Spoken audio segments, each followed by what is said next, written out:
Selamat pagi, perkenalkan nama saya adalah Queen Hilaire Lara. Saya berasal dari Tanimbar. Saya bersekolah di SD Negeri 36 Kota Sorong, Papua Barat. Saya kelas 5B. Di sini saya akan membawakan suatu cerita rakyat yang berjudul Asal-usul burung cendrawasih. Provinsi Papua merupakan provinsi paling timur dan terluas di Indonesia. Provinsi Papua terdiri atas gunung-gunung dan hutan belantara. Pada zaman dahulu, di Papua ada sebuah gunung yang bernama Gunung Rongkri. Tidak jauh dari gunung itu, terdapat sebuah hutan yang di tengahnya tumbuh dua pohon kayu yang bernama pohon marang dan pohon anambi. Setiap hari, angin bertiup kencang. Gesekan kedua pohon itu semakin kuat. Kedua batang pohon itu makin hari makin menipis dan akhirnya patah. Anehnya, dari kedua batang pohon kayu itu masing-masing keluar anak manusia. Dari batang pohon kayu marang keluar seorang anak laki-laki yang bernama Asari. Sedangkan dari batang pohon kayu anambi keluar seorang anak perempuan yang bernama Woromanami.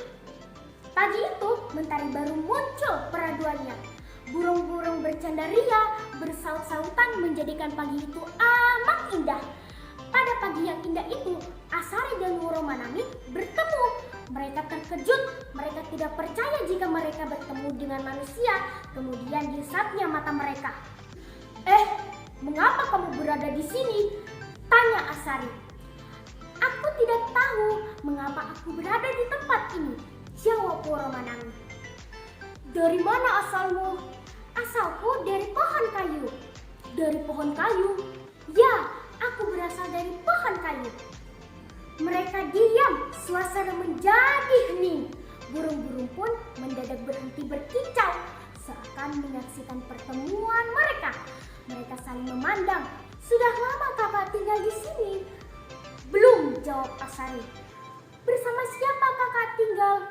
Aku seorang diri. Aku tidak mempunyai tempat tinggal.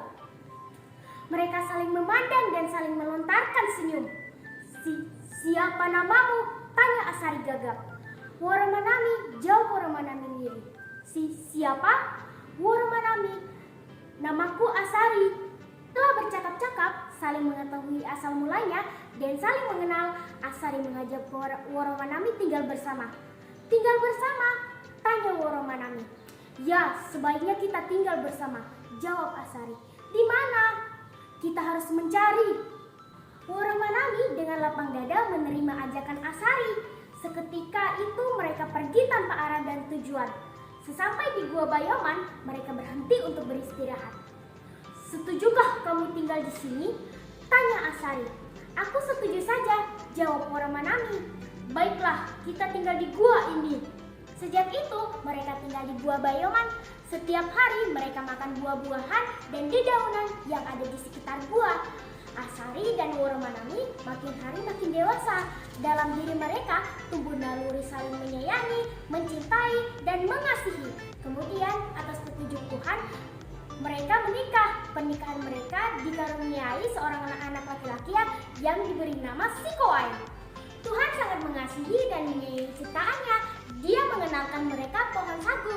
Sejak itu, makan sehari-hari mereka tidak lagi makan dedaunan dan buah-buahan yang ada di sekeliling gua, tetapi makan sagu. Setiap hari, Asari bekerja keras di ladang sagu. Pada pagi hari, dia berangkat ke ladang dan pulang pada sore hari. Sementara itu, Woromanami tetap tinggal di gua untuk mengurus Sikowai dan menyiapkan makanan buat suaminya Asari. Postur tubuh Asari besar dan tinggi. Dia mempunyai tenaga yang kuat. Dia juga rajin bekerja dan tidak mengenal lelah. Dia enggan duduk berpangku tangan. Pada saat luang, tidak bekerja di ladang sagu, dia memanfaatkan waktunya untuk mencari ikan di sungai. Bertambah hari, Sikowai makin besar dan dewasa. Dia menjadi anak yang patuh kepada orang tua. Setiap hari, jika tidak membantu ayahnya berladang, dia membantu ibunya di dalam gua. Pada siang itu, ketika sedang mengolah sagu, Sikowai tiba-tiba mendapat berita bahwa ayahnya mendapatkan biagaru yang besar. Di hulu sungai Papuma, biagaru itu bernama Royam. Sikowai cepat-cepat meninggalkan ladang. Dia segera pergi untuk menemui ayahnya di hulu sungai Papuma.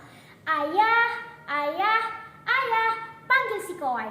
Ayah si Kowai menengok. Dia amat terkejut dengan kedatangan si Kowai. "Mengapa kamu datang kemari?" tanya ayah si Kowai. "Aku mendengar bahwa ayah mendapatkan Biagaru," jawab si Kowai. "Dari mana kamu mendengar bahwa ayah mendapatkan Biagaru?" "Dari orang ladang sebelah." "Baiklah, mari kita tarik Biagaru ini." Mereka menarik Biagaru itu ke gua. Setiba di gua, si Kowai segera memotongnya. Kemudian ibunya segera memasaknya. Namun tiba-tiba ayahnya melarang. "Jangan dimasak dahulu Biagaru itu," kata suaminya. "Mengapa ayah melarang ibu memasaknya?" tanya si Kowai. "Ayah takut jika Biagaru itu beracun." "Memang ada Biagaru yang beracun?" tanya istrinya. "Ada," jawab suaminya singkat. "Bagaimana cara mengetahui Biagaru itu beracun atau tidak beracun?" tanya si Kowai. "Untuk menguji Biagaru itu beracun atau tidak, kamu berikan sepotong daging Biagaru itu kepada anjing," perintah ayahnya. Si Kowai mematuhi perintah ayahnya. Dia memberikan sepotong daging Biagaru kepada seekor anjing. Ternyata setelah makan daging Biagaru itu, anjing itu mati. Ibu si Kowai terlanjur memasak daging Biagaru itu. Asapnya menyebar kemana-mana. Orang-orang di sekitar Gua Bayoman menciumnya. Mereka saling mempertanyakan bau asap itu. "Wah, bau asap apa ini?" kata salah seorang dari mereka. "Aku tidak tahu. Dari tadi aku menciumnya. Sedap sekali baunya," jawab orang yang lain. "Ya, baunya sangat sedap. Sepertinya ada orang yang sedang membakar daging," kata orang itu. "Ya, benar. Akan tetapi, di mana tempat orang membakar daging itu?" tanya orang yang lain. "Aku tidak tahu asap itu datang dari gua," kata orang itu. "Ya, dari sanalah asap itu datang. Mari kita pergi ke sana," ajak orang itu.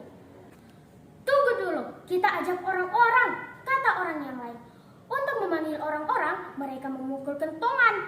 Orang-orang lalu berdatangan. Orang-orang itu lalu memberitahu mereka bahwa di dekat gua ada orang yang sedang membakar daging. "Mari kita pergi ke sana." "Setuju," kata orang serempak. Mereka pergi ke gua. Di sana mereka melihat seorang pemuda sedang membakar daging. "Hai pemuda, kamu sedang membakar daging apa?" tanya salah seorang dari mereka. "Ah, ini daging Biagaru," jawab si Kowai. "Wah, baunya amat sedap," kata orang itu. "Memang baunya amat sedap, tetapi dagingnya tidak dapat dimakan," kata si Kowai. "Kamu jangan pelit," kata orang yang lain. "Aku tidak pelit. Lalu apa alasan mengatakan daging Biagaru tidak dapat dimakan?" sela orang itu. "Lihatlah anjing-anjing itu mati karena makan daging Biagaru." "Kamu jangan bohong," kata orang itu. "Aku tidak bohong. Kalau kalian tidak percaya, silakan makan daging Biagaru itu." Sebagian dari mereka percaya bahwa daging Biagaru itu beracun dan mematikan. Mereka lalu mengajak pulang. Sementara itu, sebagian orang yang tidak percaya tetap menunggu daging Biagaru itu masak. Mereka yang tinggal memakan daging Biagaru dengan lahap. Tiba-tiba mereka mulai merasa pusing, muntah-muntah, dan kejang-kejang. Akhirnya meninggal. Di antara mereka ada yang membawa seorang bayi yang bernama Wowoy. Anak tersebut ditemukan oleh seorang gadis yang bernama Windey. Windey amat iba melihat anak tersebut, lalu membawanya pulang. Ia lalu merawat dan menjadikannya anak angkat. Wowoy tumbuh menjadi anak laki-laki yang tampan, namun ia menyukai ibu angkatnya dan berkeinginan menjadikannya istri. Seketika Tuhan mengutuk Wowoy menjadi burung cendrawasih. Sekian dan terima kasih.